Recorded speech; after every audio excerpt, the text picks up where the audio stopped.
saling membantu.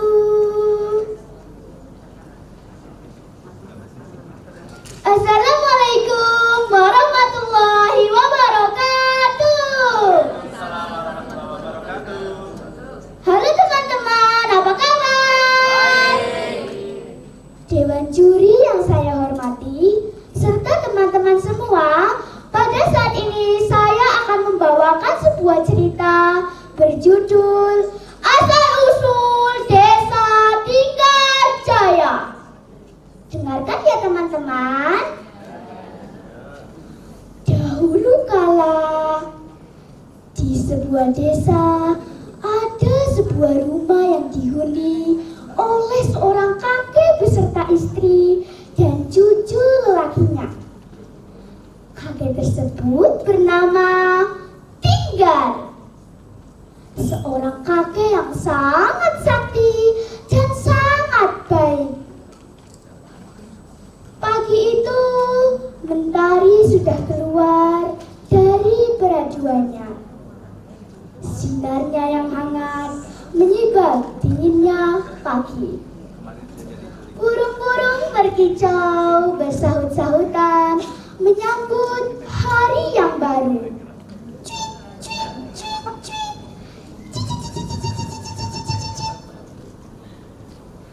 Orang-orang desa mulai melakukan aktivitasnya. Demikian juga dengan kakek Tinggar, sudah menyiapkan diri untuk menolong orang-orang yang sakit. Kakek Tinggar memanggil cucunya untuk membantunya. Cok, ayo cepat bantu kakek bersihkan teras dan halaman sebelum orang-orang itu datang. Setelah itu, bantu kakek melayani orang-orang ya. Siap kek, pasti kamu bantu. Kakekku yang baik banget. Hehehe, cucuku, ada-ada saja kamu ini. Cucu kakek Tinggar bekerja dengan gembira dan penuh semangat. Beberapa waktu kemudian, orang-orang mulai berdatangan dan mereka memberi salam. Tok, tok, tok. Assalamualaikum, kek. Assalamualaikum, kek. Silakan Bapak Ibu duduk dulu sambil menunggu panggilan dari kakek. Cucu kakek Tinggar menyilakan. Orang-orang yang datang ke rumah kakek Tinggar memiliki sakit yang berbeda.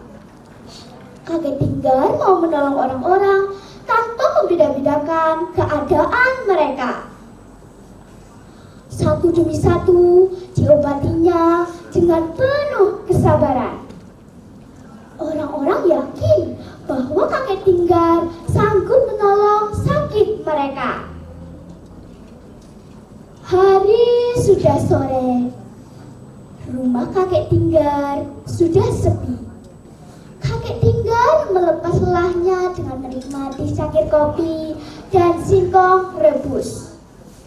Kakek Tinggar sangat bersyukur karena dia dapat menolong orang-orang yang sakit. Dia juga tahu kesaktiannya itu adalah anugerah Tuhan semata. Jadi tidak boleh digunakan untuk kesombongan, melainkan untuk menolong orang-orang yang membutuhkan. Malam pun tiba. Nyanyian cangkrik menemani penduduk desa yang tertidur lelap.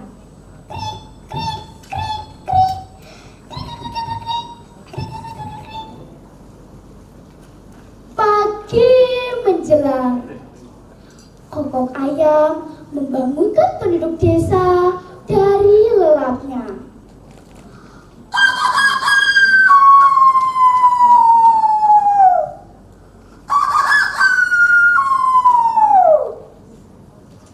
Orang-orang desa kembali sibuk dengan aktivitasnya masing-masing. Demikian Demikian juga dengan kakek Tinggar. Sudah menyiapkan diri untuk menolong orang-orang. Kebaikan dan kesaktian kakek Tinggar semakin terkenal sampai ke desa-desa lain. Hingga semakin banyak orang yang datang untuk berobat. Di salah satu desa dekat rumah kakek Tinggar berada, ada seekor banteng yang sangat sakti. Sayang, kesaktiannya itu tidak digunakan untuk berbuat baik. Justru digunakan untuk berbuat jahat dan kesombongan. Sudah lama banteng mendengar kesaktian kakek Tinggar. Hal itu membuat banteng menjadi gusar. Banteng tak ingin ada yang menandingi kesaktiannya. Pagi itu banteng mendatangi rumah kakek Tinggar untuk menantang kakek Tinggar. Penduduk yang sedang menunggu pengobatan dari kakek Tinggar merasa heran serta bertanya-tanya apa maksud kedatangannya. Ketika ada yang menanyakan apakah banteng sakit dan ingin berobat, pertanyaan tersebut justru semakin menyulut kemarahan banteng. Dari luar rumah, banteng manggil-manggil kakek Tinggar dengan begitu lantangnya. "Hai kakek Tinggar, cepat keluar!" Mendengar suara banteng, kakek Tinggar pun segera keluar rumah. Ia menyapa banteng dengan begitu sabar dan tenang, berusaha tidak terpancing oleh kemarahan banteng. "Wahai banteng saudaraku, ada apa denganmu? Mengapa engkau datang dengan kemarahan?" "Hai kakek tua, aku mau mengadu kesaktian denganmu. Mari buktikan siapa yang paling sakti di antara kita." "Banteng saudaraku, aku tidak ingin bermusuhan dengan siapapun, termasuk dirimu. Kesaktian yang aku miliki adalah anugerah Tuhan semata dan harus aku gunakan untuk menolong orang-orang yang membutuhkan, bukan untuk dipamerkan. Tidak ada gunanya engkau marah-marah.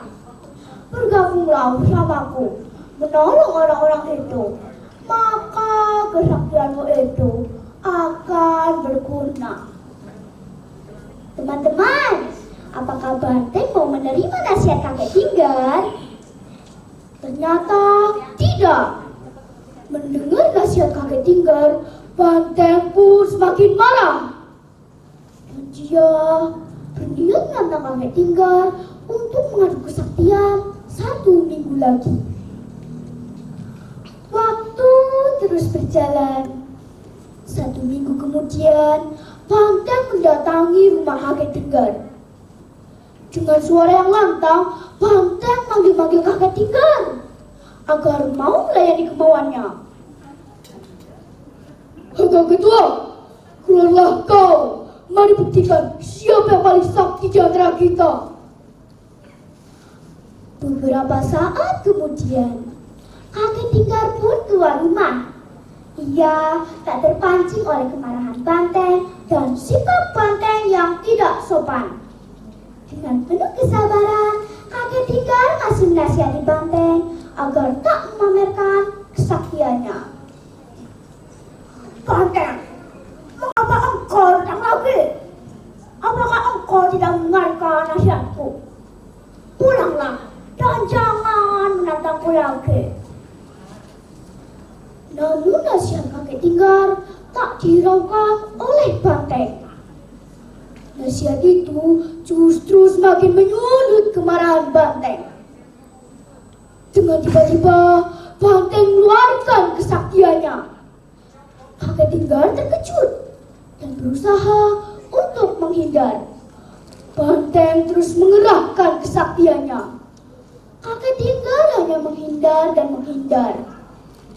Beberapa waktu kemudian, Banteng pun mulai kelelahan dan kesaktiannya juga mulai berkurang.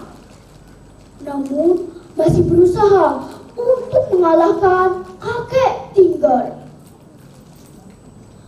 Beberapa saat kemudian, pertandingan disudahi dengan kekalahan Banteng. Dan kakek Tinggar menjadi pemenangnya. Penduduk yang menyaksikan bersorak-sorai. Hore, hore, kakek Tinggar menang. Ore, ore, hidup kakek Tinggar. Untuk menghargai jasa dan kemenangan kakek Tinggar, penduduk mengangkat kakek Tinggar sebagai kepala desa. Atas usul warga, desa tersebut diberi nama Tinggar Jaya. Kata Tinggar yang sesuai dengan nama kakek Tinggar dan Jaya adalah kemenangan kakek melawan Banteng yang sakti. Di bawah pimpinan kakek Tinggar, desa Tinggar Jaya menjadi desa yang aman dan makmur, serta penduduknya tak kekurangan bahan makanan, dan wilayahnya juga semakin luas. Kakek Tinggar semakin terkenal kebaikan dan kesaktiannya.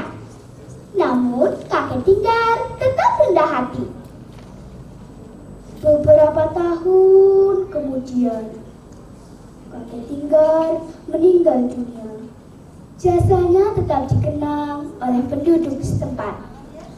Sampai sekarang, desa tersebut masih bernama Tinggar Jaya, salah satu desa di Kecamatan Sidareja. Teman-teman, ingat ya, kalau kita punya kelebihan itu adalah anugerah Tuhan semata. Kelebihan yang kita miliki harus digunakan untuk berbuat baik dan menolong sesama, bukan untuk kesombongan ya. Sekian cerita saya. Terima kasih. Wassalamualaikum warahmatullahi wabarakatuh.